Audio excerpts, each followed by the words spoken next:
भाजपा के सावली नगर केंद्रीय कार्यालय का आज विधायक के हाथों उद्घाटन किया गया।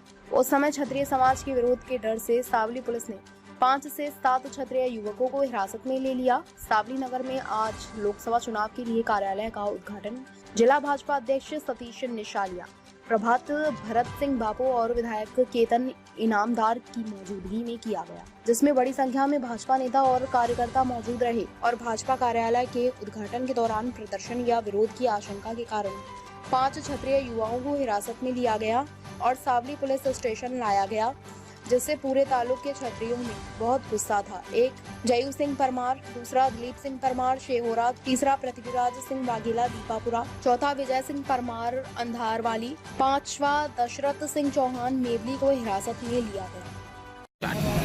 आज रोज सावली में जो कार्यालय उद्घाटन करवाना था भाजप द्वारा એ પ્રકારે અમે એક વિરોધ પ્રદર્શન રાખ્યું હતું।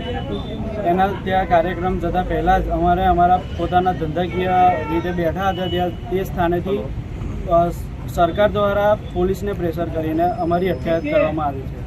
એટલે આ હવે કેટલું યોગ્ય છે એમ સાવલી તાલુકા માટે કે બહાર બી સામાજિક કાર્યકર્તાઓ ફરી શકતા નથી। કયા કારણોસર આપ વિરોધ પ્રદર્શન કરવાના હતા? જે રૂપાલાની ટિકિટ રદ કરવાની બાબત છે તેમને ટિકિટ રદ કરી નથી, એટલે અમારો વિરોધ પ્રદર્શન આખા ગુજરાતમાં છે, એ બધી જ જગ્યા પર ચાલુ છે। એ પ્રકારે અમે વિરોધ પ્રદર્શન કરવાના હતા। કેટલા જણની અટકાયત કરવામાં આવી? અમારા 5 જણની અટકાયત કરેલી છે।